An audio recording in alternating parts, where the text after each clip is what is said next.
So it looks like David Doel appeared on the Jimmy Dore show live stream. Now, Jimmy Dore has been doing a lot more live streams, a lot more frequent live streams, to my understanding. And some people have been saying that he's been synchronizing some of them with TYT's live streams. Maybe that's just a coincidence. I don't even know if that's true, that if he does it around those times, someone can let me know in the comment section. But he has been going live more often. Now, he had David Doel on from the Rational and National. You guys know David Doel from the Rash Nash. And there were actually some really heated arguments that went down, and we're actually going to be looking at one of them here. It was really, really crazy, to say the least, and it really did get pretty heated. Now, the debate here, and I think there are more parts of this where they actually got into a debate. So far, this is all I've seen of them debating, but there might actually be more of that during the stream that I have to look at, and maybe I'll make a video on more of it if there is more. But they actually get pretty heated, but this debate really ends up being between David Doel and Ron Placone, and really it's very short, but it gets pretty darn heated. So let's listen to this, and I'll chime in once we are done watching this clip. It's really tough to take, though, from a guy living in a country with healthcare, multiple viable parties, and a parliamentary system. Tell me I got to vote for fucking Joe Biden. That's kind of amazing. You don't live in a parliamentary system, unfortunately. I'm sorry. Change the system. Well, I'm not voting for Joe Biden, no matter. So actually, I wanna jump in really quick there. So Jimmy Dore seems to be the king of non sequiturs, where it's just like random logical points that don't logically follow. You somehow connect the dots. Like, it doesn't make any sense. So how does... Here's my question, right? My immediate question is, so you say making a point to David Doel, and I guess this is later on into it, and I guess they've already had an argument or some sort, or he's made an opinion that they disagree with, right?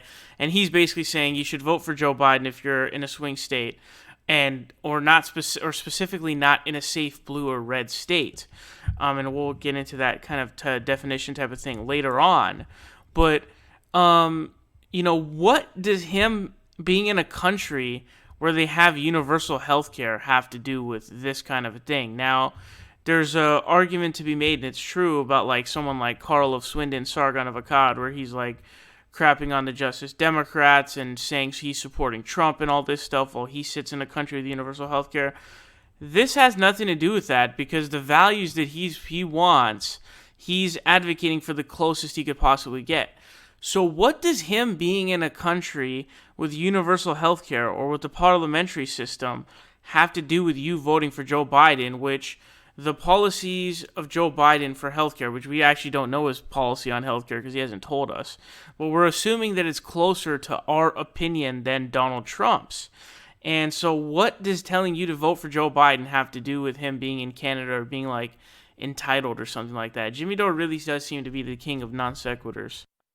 Matter what, and there's a lot of people like me, and so a lot of people like to be angry at people like me, and what I always say is that if people like me had as much power as you pretend I did, you'd be a lot fucking nicer to me. Because if I actually had the power to swing elections, don't you think you'd need me and you'd try to butter me up? Otherwise, you have the shittiest voter outreach I've ever seen in my life. No, yeah, 100. Yeah, when it comes to actually convincing voters, I don't think it really makes sense to go after them and get angry at them to try and change their mind.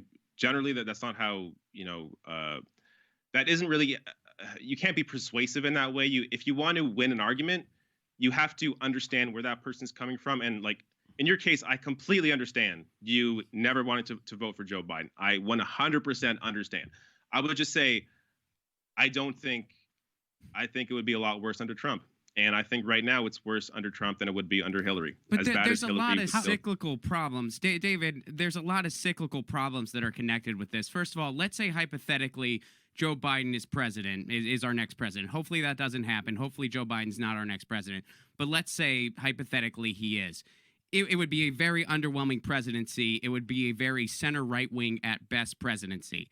And then the Republicans could nominate a baby with holding a gun and a Nazi flag, and that Republican baby would win the next presidential election. Also, you would have a populace of people who thought, gee, we had another 4 years of left-wing policies and our lives didn't get better. So now all of a sudden... You could also try to primary Joe Biden. I mean, you have a movement right now within the Democratic Party that is a progressive movement that's starting to grow. They're already coming out against Joe Biden. I agree, but it isn't as simple as just going the lesser of two evils. And you know what I experienced in 2016, David? I experienced friends of mine who lived in swing states who voted for Hillary Clinton because they were so scared of Trump, and they cried in their car because they had to vote for such an awful nominee. I live in California, a safe state, so I pulled the lever for Jill Stein, not just for myself, but for them and for this country. So I want you to say to me that I was wrong. That's what I want from you. I want you to say to me that I was wrong. There are people that had their family members deported by Donald Trump. I think there are people that have family members deported by Barack Obama. Is a little more important. There are people that have people deported by Barack Obama, family members is a little more important than somebody crying over a vote.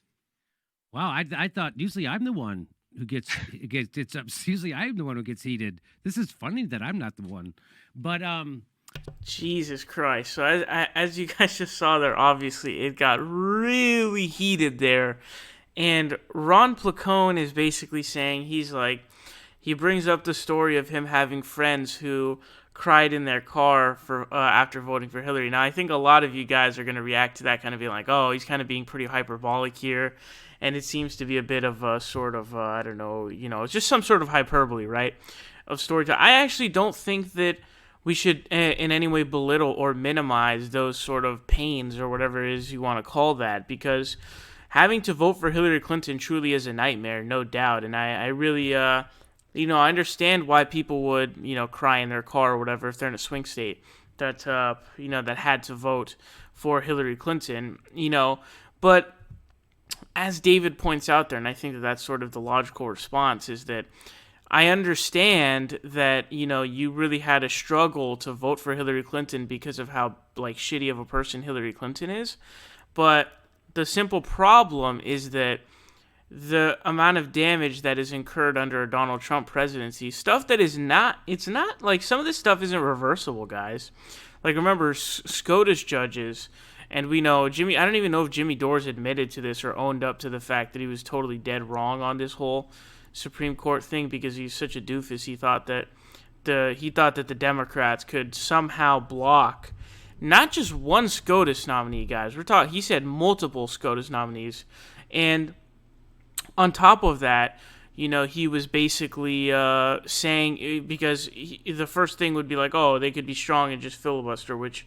that wasn't even what, the Republicans were doing in the first place. They were just refusing to hold a hearing for them. But the Democrats actually don't have any numbers for that, because they actually decided to bust out the nuclear option is what they had decided to do, because they needed to do that, and so that's what they decided to do. So the Democrats literally, no matter what they tried, even if they tried their hardest with every single bone in their body, they literally could not have done it. So Jimmy Dore was completely wrong on that. And so I think David Doel is just spot on with his response and basically saying, hey, dude, I understand that, your friends were very hurt when they had to vote for Hillary Clinton, but the amount of damage that is incurred under a Donald Trump presidency, the damage that causes to normal people, so many millions of people we're talking about here in their daily lives and just their livelihood in general, outweighs that fact. And Ron got pretty heated there, man. He really got really heated there. And in their conversation earlier than that about, the issue of Joe Biden is, I don't know, Ron kind of said something there where he says that, it's not as simple as a voting for lesser of two evils thing. But I don't think that that's what David was talking about. David's not like, let's throw in the white flag or whatever to surrender and just kind of give it to Joe Biden instead of primarying him or whatever it is, I feel like he was purposefully boiling it down to something that really wasn't David's position, and I didn't really understand what Ron was really saying there. But, they're going to continue talking here, so let's continue to watch this. So, but when I've been in these, but I have been in these arguments heated. And when someone says that to me, they say, well, a family member just got deported. I'm like, Barack Obama was a deporter in chief, man. I mean, 30% of Hispanics voted. But he's not president anymore. Trump's president now. I mean, I completely understand. At the time, something should have been done about that, and it wasn't. But because we're now living in the now, it's important to actually fight Trump on these issues now because he is the president right now. Yes, I'm with you. I told so now it's easier to fight these issues because when Barack Obama was doing it, people wouldn't let you even talk about it. It's like, shut up, he's a good guy. Now that Trump is doing it, we can all coalesce and we see how horrible what is actually happening is happening. Before, nobody gave a fuck. Now people care that Trump is doing it. You have to admit that, right? Oh no, yeah, 100%. Okay, so that So the equating the Trump immigration policy with Obama's immigration policy is not good. Now, Obama did do a lot of deportations. I was trying to do research into it. There's an incredible amount of details that go into it, and I came away from it kind of confused because there were so many caveats and different categories of deportations. And one, I think, although Obama admin statistics had it that it was like 90% were criminals or something like that, but then another report said no, that's not true. And so I just came away from it very confused. But we do know that Donald Trump was the one who had instituted the zero tolerance policy, which was not under Obama. Now, was Obama's immigration policy, great? Of course not. It did suck, and there were a lot of horrible things that ICE did under his presidency and that his immigration stance brought, and so certainly that was a problem. And that, I don't know if the reason why people weren't talking about that issue was because they thought he was a good guy or something like that. Like I don't see that as being true, because there was a decent amount of progressive people who were criticizing Barack Obama during his presidency, and so I'm not really sure what exactly Jimmy's talking about. I don't know if there were any TYT segments of him back in the day in like 2013, 2014, railing against Obama for Obama being, quote, deporter in chief. Now, another thing with the statistics that I'm confused about is that, there's the catch and release numbers, and so I think they were counting in people who they would, catch at the border and then send back. And so I was like, that's interesting. So it's kind of inflating the numbers. But again, it's all very confusing. I recommend you go look into the details yourself. I'd be shocked if you came away with anything but being confused. But equating the two, I think, is kind of ridiculous. And also, I think that if you look at other areas of the presidency, of Obama and Donald Trump, I mean, just think about healthcare, for example. I mean, Donald Trump tried really hard to get rid of Obamacare, and he's effectively started the time clock for its end, basically. I mean, the cost sharing subsidies are gone. They've been gone for a long time, to my understanding. And also, we know that the individual mandate has been buried, and the individual mandate was really kind of like the glue of the whole policy in the first place, because that was the way that you got funding for it, so that there was that adequate funding for it, because healthy people have to subsidize sick people. That's how the insurance works. But anyways, I think equating those two is a very big mistake, and I think that when we talk about how we need less damage to the country, just bringing up Obama or another Democratic president who was not good, I don't really see that as a good argument for that really in any way, and I really don't see how that logically follows with the idea of I'm going to kind of use my vote in an area where it really doesn't go anywhere. That was always my point. I got a fly in here.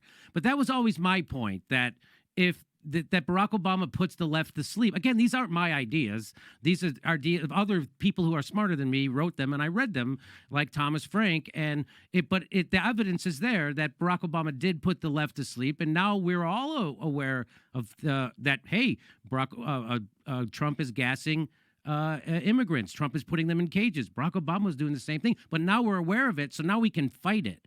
That was always my point. I also want to say, though, look, I also want to say, when it comes to, I mean, if you're in California or New York, yeah, vote Green Party. Who cares? I mean, the Democrats going to win that state. But when it comes to more important states, I think that's where the focus really needs to be. And so, yeah, I mean, if you voted for Jill Stein in California, good. I mean, I don't think it makes a difference. But if you didn't vote, or you voted for Jill Stein in states that went to Trump from Obama, then I think that's a little more important.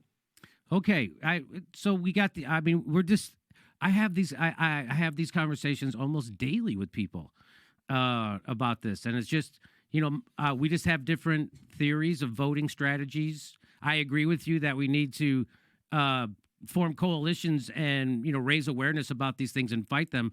I just think it's easier to fight against these things with a Republican president than it certainly was with Barack Obama, especially since he was a Republican president too, which we both agree on that. See, okay, I really don't understand this coming from Jimmy Dore, right? Where he says this kind of thing of like, oh no, I think it's better when we have a Republican candidate because there's so much damage being done that we can all fight it and point it out. His theory of the left coalescing has completely failed. It was a massive failure, and that's because a huge chunk of the Democratic voting base is full of morons who eat avocado toast and think that voting for Hillary Clinton makes them woke. Like, there's a really, especially if you're on Twitter, you see this, you see the polling data, all this kind of stuff, right? There's a bunch of Democrats who suck big time nuts, really big time, okay? How has Jimmy Dore's voting strategy been successful in any way? How does it even pass the basic common sense test, dude? I don't even understand. Like, I love how he chalks this down to like I know we have like different theories of voting. It's like, dude, your theory of voting is the dumbest thing I've ever heard in my entire life. What even is Jimmy Dore's theory of voting? Like, let's vote for Republicans until the country collapses, and then we'll have our Marxist revolution or something like that. I mean, that's borderline what we're talking about here. We're talking about, like, you want the system to get so demolished that there will be nothing left, really, until you just simply have to... Like, I don't understand. Like, what is his plan? His plan is to continue to, support third-party candidates over whatever and just kind of solely go for these third-party candidates and not support someone like a Joe Biden or whatever in the situation where you have to get what? Like, what is Jimmy Dore's end result? I really don't understand what his theory leads to. What is the result of Jimmy Dore's theory? Jimmy Dore's theory is going to end up with nothing. It's going to get you nowhere, man. It's going to get you nowhere. And meanwhile, the opposition party, which is the Republican Party, which is doing so much damage to this country on a daily basis. So it depresses me, honestly, to just wake up and be on Twitter and reading news and just seeing how Donald Trump is pardoning this guy who is basically like a war criminal. And just all these different things that he's doing. And, again, a lot of these things are irreversible. So we talk about Donald Trump appointing Jared Kushner as the person who's supposed to be like talking and mediating Israel-Palestine conflict, recognizing Jerusalem as the capital. Now he's illegally giving Benjamin Netanyahu Golan Heights, and he's going to be named after, there's going to be part of the Golan Heights named after him. And we're seeing, those kinds of things, you can't, like, those aren't things that you can just be like, it's cool, we'll fix it soon. Like, we'll fix it whenever we get there. Pulling out of the Iran deal, all this other kind of stuff, right? Like, there's no way all of these things cannot be fixed. So my end question is, Ron and Jimmy, what the hell is what is their plan? Like, what is their idea? Because I really don't know what it is. Now, we're getting a little bit far here in the first place. This really isn't the convo we should even be having right now, because I think we're starting to get to... we're not in that phase yet, okay? We're not there yet, and it's honestly kind of... it's not a good time to have this conversation. The reason why I say it's not a good time to have this conversation is because we should be focusing all of our capital on fighting Joe Biden and supporting Bernie Sanders, because we really have a chance now, and I think it's far too early, and I hate when David Pakman does this, and I don't like when Jimmy Dore and when David Doel and Ron Placone get into an argument about this right now, because this is not the time to have the argument. The time to have this argument is way down the line once the primary is over, because right now we have a fight to be fighting, and it ain't this. This ain't it. Whether or not we're going to vote for Joe, because when you do that, you're kind of in a way, you're almost like accepting that Biden would win, and that also you're kind of in a situation where you are saying that he might win or that he's going to win, and then you're shifting your focus away from that, from helping Bernie Sanders win, to this conversation that should not be happening for a long time in the first place, or shouldn't be happening at all for a good amount of time. You see what I'm saying? So this is just really crazy. I don't think this conversation we should be having right now. Now, the issue of Joe Biden, right? Joe Biden being president or not, Joe Biden would obviously be a really terrible president, of course. Is he going to be better than Donald Trump? Of course. So, and when I talk about things that cannot be rescinded or, fixed, when you talk about Neil Gorsuch and Brett Kavanaugh being put on the court, and you also talk about the possibility of RGB going down because she's had, what is it? I forgot which cancer she had. I think pancreatic cancer, right? Which is, I think, isn't that like one of the deadliest ones? So he might have the chance to appoint a third SCOTUS justice. Oh my God, that makes me want to vomit. So when Bernie Sanders becomes president or Jill Stein becomes president, it's not like she can just sign an executive order or send a PM to, Neil Gorsuch and be like, yo, dog, get the fuck out, you're fired. Like, you can't do that kind of a thing, right? They're there for life, literally. And so I just don't understand this, and this is the problem, right, is like, I think that they stand by, and I want to say this actually, is that there is, if you're in a state like California, and you have to be very careful about this now, you guys, you have to be very careful as to what you decide are safe blue states and safe red states, right? So certainly, by all accounts and by all measures, New York, California, if you're a Democrat or if you're going to vote, like if Joe Biden's a nominee, I'm not voting for him. I live in California. Trump might not even be on the ballot. I don't know how that case is going to go in the courts because I assume it's going to go to the courts. But he might not even be on Trump might not even be on the fucking ballot. But no matter what, he's not going to lose. I know that for a fact. I would bet my entire, all my little money that I have on it, right? So I'm not going to vote for Joe Biden. So that's fine. If you're in California, so Ron being in California, that's fine. Go ahead, vote for Jill Stein. In fact, I recommend voting for a third party if you are, in a safe blue state.